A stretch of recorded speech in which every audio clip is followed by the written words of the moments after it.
Welcome to the shadow frequency, where the veil between this world and the next grows thin, and the things that whisper in the dark are given voice.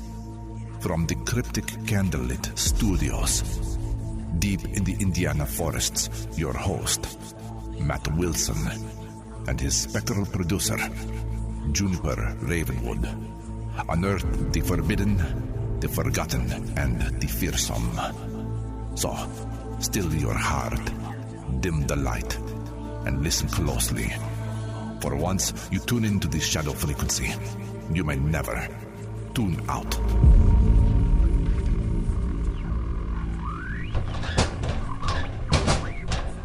Okay, all right. Open, you haunted tin demon. Aha, victory. Why do I feel like this thing fights back harder every single day? Because it does. I keep telling you that file cabinet has seniority in this studio. Yeah, well, let's see what horrors has been aging like fine wine this time. Okay, skipping that. Definitely skipping that. All right, hold up. Why is there a set of... Matt, are these dentures for a raccoon? Oh yeah, those came with the haunted CB radio guy. Guy was a collector. You're right. Speaking of that thing, I'm still not crazy about that CV just sitting up there with no wires and still occasionally crackling like it's waiting to call us collect from wherever. Relax. If it starts talking again, we'll just ignore it like we do spam calls. Famous last words. Okay, moving on. Oh no, absolutely not. Matt, why is there a rag doll with human-like teeth in here? Yep, forgot about her. Forgot about her? Look at this thing. The eyes literally follow the room. Him the hair. Matt, this is not yarn. This is too organic. Guy on eBay said mildly cursed. I thought it'd spice up the cabinet. It's spicing up my nightmares. That's what it's doing. Nope. Absolutely nope. Okay, here we go. Tonight's folder. Episode 242, The Antarctic Ice Wall Cover-Up. Oh yeah, Operation Highjump, classified flight logs, frozen megastructures, the whole icy rabbit hole. Just what every girl wants, to talk about ancient secrets buried under a continent of death-cold wind. Come on, June, nothing warms the heart like a good conspiracy that the government swears never happened. And nothing chills the spine like that doll staring at us now that I've disturbed it. Don't look at it, just don't make eye contact. I wasn't planning to. All right, folder's open, coffee's hot, hard CB is hopefully asleep. Let's dive in. Tonight, we head to the bottom of the world, where stone walls, buried tech, and lost missions paint a picture they never wanted us to see. You are tuned to the shadow frequency, where every whisper tells a story from beyond the veil. Hosted by Matt Wilson. Produced by Juniper Ravenwood. With Chris Beach. The darkness continues. Listeners, imagine a place so cold the air itself can kill you. A continent of white silence where the wind screams for months and nothing lives on the surface. Now imagine that same continent hiding something alive, something that shouldn't be. Tonight we're going all the way to the bottom of the world, past the maps, past the treaties, past the lies. Operation Highjump. Nazi bases beyond the ice, an ice wall that guards more than just geography. Some stories are too big to fit inside history books, and this is one of them. Matt, I think I just felt the temperature drop in here. Yeah, Junie. The thermostat in the studio just committed suicide. Thanks for dragging us down the coldest rabbit hole we've ever fallen into. Tonight on episode 242, we're talking about the war that never officially happened. Buckle up or maybe put on another sweater. I'll take the sweater. The floor is yours, Matt. Try not to freeze the listeners solid.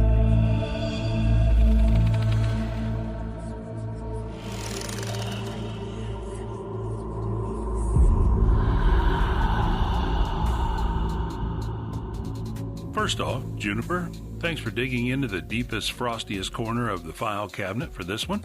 I swear that folder had icicles hanging off of it when you handed it over. Okay, friends, let's set the scene. It's December 1946. The Second World War has been over for barely a year.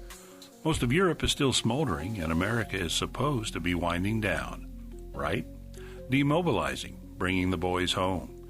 Instead, the United States quietly assembles the largest naval task force ever sent to Antarctica. They call it Operation Highjump. Officially, scientific research and training. 4,700 men, 13 ships, including an aircraft carrier, dozens of planes, tracked vehicles, even sled dogs. The public story is that Admiral Richard E. Byrd is going down there to map coastlines, test cold weather gear, maybe poke some penguins. But here's where it gets weird right out of the gate. The expedition is scheduled to last 6 to 8 months, and it gets yanked home after barely 8 weeks. Ships come back damaged, some with crushed bows, like they rammed something harder than icebergs. Crew members are sworn to silence. A few talk anyway, years later, when the nightmares won't let them sleep. And the things they describe? Man, I get chills just reading the transcripts. Picture this, January 1947. Flight crews are doing routine recon when pilots start reporting huge metallic discs pacing their planes, flying in formation, then shooting straight up into the clouds faster than anything with wings has any right to move. One pilot radios back that he's being buzzed by flying saucers before his transmission cuts to static. Another crew watches a perfectly circular hole open in the ice shelf like something melted its way out from underneath. And a glowing object rises vertically, hovers, then vanishes toward the horizon. Radio operators pick up German-language chatter on frequencies that shouldn't exist that far south. U-boats? Yes. Actual Kriegsmarine submarines are spotted surfacing inside Polyneus, those weird open water lakes in the middle of the ice, unloading crates and men in unfamiliar gray uniforms. One sailor swears he saw a swastika flash under a searchlight before the sub submerged again. And then there's Admiral Byrd himself. The man was a hero. First guy to fly over both poles. Medal of Honor recipient. The works. When he finally gets home, he gives one interview to a Chilean newspaper, El Mercurio, in March of 1947, quote, "It is bitter to realize that in the event of another war, the United States could be attacked by aircraft flying over one or both poles, an enemy that can fly from pole to pole at incredible speeds." The interview gets buried fast. Byrd is told to shut up. He spends the rest of his life giving bland speeches about geographic exploration, while reportedly telling close friends something very different behind closed doors. Now let's talk about the ice wall itself. Old Antarctic hands, guys who are actually there, describe a barrier rising hundreds of feet, stretching as far as the eye can see, perfectly smooth in places like it was machined instead of frozen. Beyond it, warm air, open water, land that isn't supposed to be on any map. Some of the high jump photographers allegedly captured images of green valleys steaming in the distance, but those photos never see daylight. There's Base 211, New Schwabenland, the Nazi colony supposedly carved into the ice under Queen Maud Land. The story goes that as early as 1938, the Germans sent an expedition on the ship Schwabenland, launched planes with swastikas on the wings, dropped little metal darts with Nazi eagles all over the continent to claim it. Then once the war turned bad, high-ranking SS officers, scientists, and some very special cargo started disappearing south. U-530 and U-977 show up in Argentina months after Germany surrenders, empty of crew logs, torpedoes removed, extra freshwater tanks welded in. The implication? They didn't sail across the Atlantic. They came up from below. And the tech? Oh, the tech makes your skin crawl. We're talking about Die Glocke, the bell, some kind of anti-gravity device that allegedly warped time and space. Witnesses from Highjump claim to have seen saucer-shaped craft with no propellers, no wings, just glowing rings underneath, rising straight out of the ice like they were coming home. One flight log that leaked years later describes a dogfight. Yeah, a dogfight between American Corsairs and these discs, tracers bouncing off some kind of energy field, planes icing up instantly when the objects got close, 2 aircraft lost with all hands officially crashed due to mechanical failure in extreme cold. Imagine being one of those 4,700 men, stuck on a ship in the middle of a screaming blizzard, watching lights dance under the ice that's supposed to be miles thick, hearing things moving beneath the hull that sound too regular to be whales, knowing your orders are to map penguins while something else is mapping you. There's a moment I can't shake. One of the radio men kept a private journal, smuggled out after his death. He wrote about a night in February when every light on the task force went dark at once.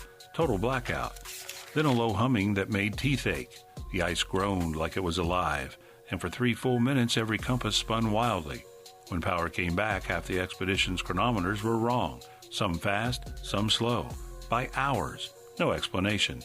The entry just ends with the words, "We are not alone down here, and whatever is here was here first." Matt, I just got goosebumps so bad my headphones almost fell off. Yeah, me too. Hold that feeling, folks. We're going to take a quick break, warm up for a minute, and when we come back, we're going deeper, way deeper. Juniper, throw it to break before we both need therapy.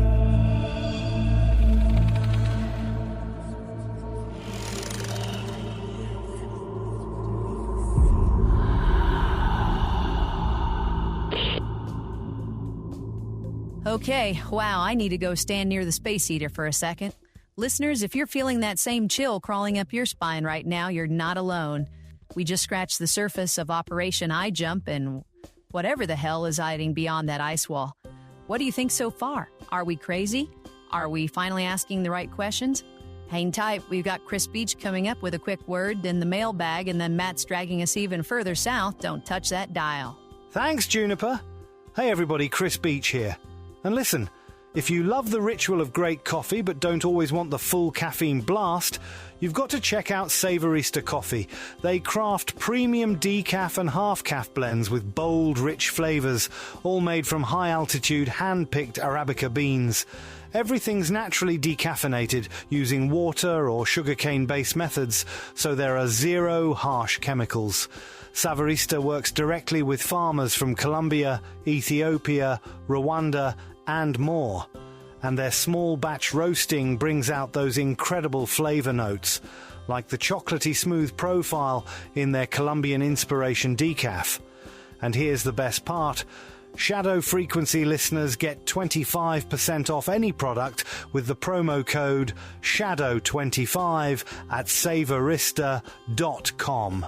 All right, I'm grabbing another cup. Back to you, Juniper. All right, thanks, Chris. Time to fire up the spectrocosmic message materializer, flipping the dusty switches, cranking the etheric dial. Here we go. See what ghostly transmission bleeds through the veil tonight. Oh, here we go. Something's coalescing in the static.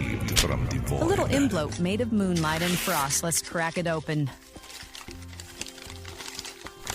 This one's from Donna R. up in Vermont foothills. Hey, Donna, she says, "Hey, Matt and Juniper, my name's Donna R. writing in from the foothills of Vermont where the nights get real quiet, sometimes too quiet. Most evenings after I finally get the kids settled into bed, I make myself a warm cup of coffee, curl up in the living room with the lights turned low, and put on an episode of the Shadow Frequency. It's sort of my little nightly ritual, the perfect mix of spooky and relaxing before I call it a day. I usually listen on Spotify, but I've caught a few episodes on YouTube when I'm feeling brave enough for the visuals. One of my all-time favorites is episode 207, Mind War, Shadows Shape Your Thoughts. That one stuck with me for days. The way you two broke down the idea of thoughts being influenced by unseen forces, chef's kiss.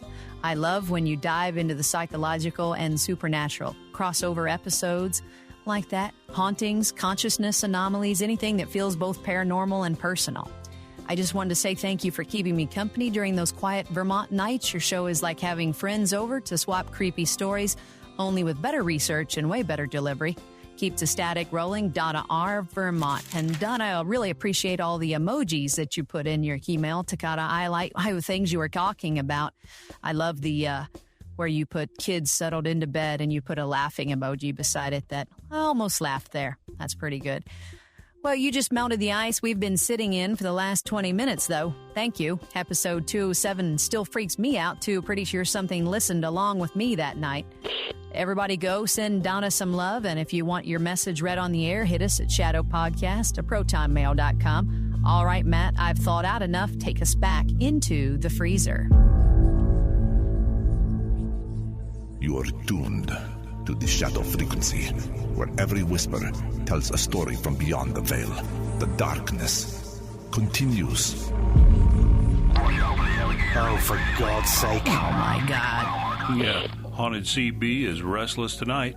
Well, thanks, Juniper and Chris, and huge love to Donna in Vermont. Quiet nights and warm coffee are exactly what this show was made for. Okay, we're back in the white void. Let's go deeper. One of the wildest pieces that keeps surfacing is the so-called Byrd Diary. Supposedly a secret journal the Admiral kept during Highjump, discovered after his death. In it, he allegedly describes flying through a massive opening in the ice wall, thousands of miles wide, into a warm interior world. Green land, strange animals, cities of light, and beings who warned him to tell the surface world to knock off the nuclear nonsense or else. Now, full disclosure, and here's the one moment I'll play devil's advocate. The published version of that diary first showed up in the 90s from a Hollow Earth newsletter with a reputation for creative writing. So, grain of salt the size of an iceberg. But even if the diary itself is fake, the fact that thousands of people instantly believed it tells you how thick the rumors already were. Another angle, the Piri Reis map from 1513, drawn centuries before Antarctica was discovered, showing the continent ice-free, with rivers and mountain ranges that match ground-penetrating radar done in the last 20 years. Same with the Orontius Phineas map from 1513. How did 16th century cartographers know what the land under the ice looks like unless someone had been there, when it wasn't frozen?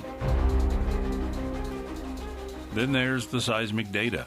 Since the Antarctic Treaty in 1959, huge sections are off limits to independent research, but classified Soviet records from the 50s talk about underground installations detected by seismographs, perfectly geometric voids miles beneath the ice, too regular to be natural caves.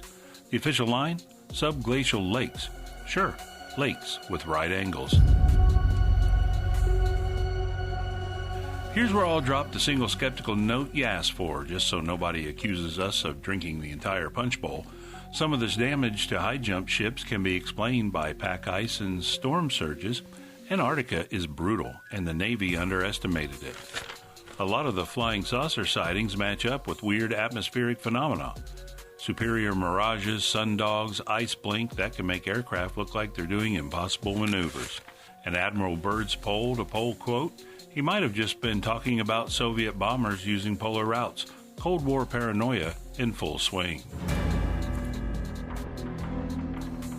But, and this is a big but, that still doesn't explain the abrupt early termination, the NDAs, the missing flight logs, the German chatter, or why the United States has kept a permanent military presence on the continent ever since, rotating fresh troops every season like it's a combat zone instead of a science station.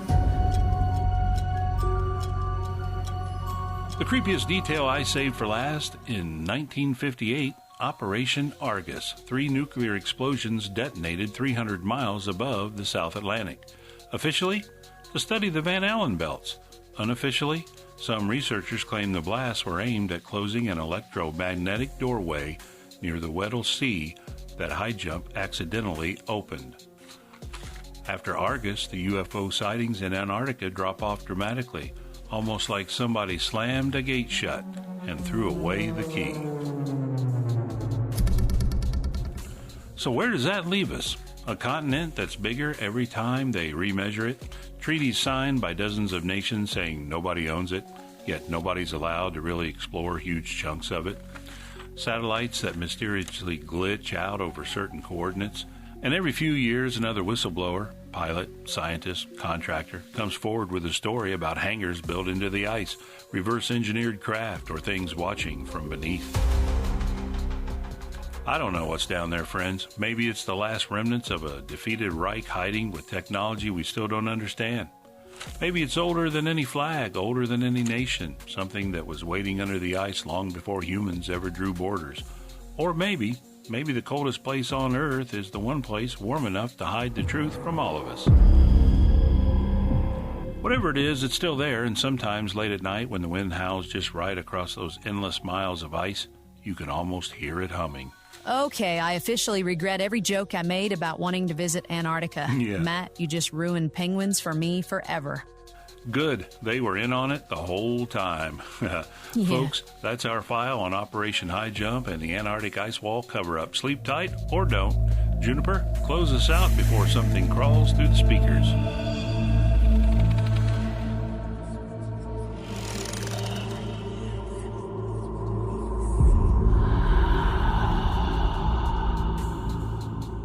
Episode 242, The Antarctic Ice Wall Cover-Up, is officially in the vault. If tonight left you staring at maps and questioning everything you thought you knew about the bottom of the world, mission accomplished.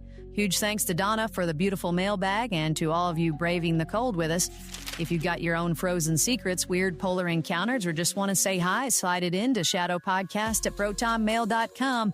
And, of course, check out our website, shadowfrequencypodcast.com. Next time, we're cracking open another file that you've been giving me nightmares just reading the title. You won't want to miss it. Matt, you want to say goodnight? Good night, Shadow Seekers. Keep your eyes on the horizon and maybe check under the ice once in a while. From all of us here at the Shadow Frequency, stay strange. We'll see you on the next frequency. Good night. This episode was conjured with a solemn vow to explore the unexplained while remaining bound to the truths that have been unearthed. All interpretations are speculative and offered only for your enlightenment and your entertainment.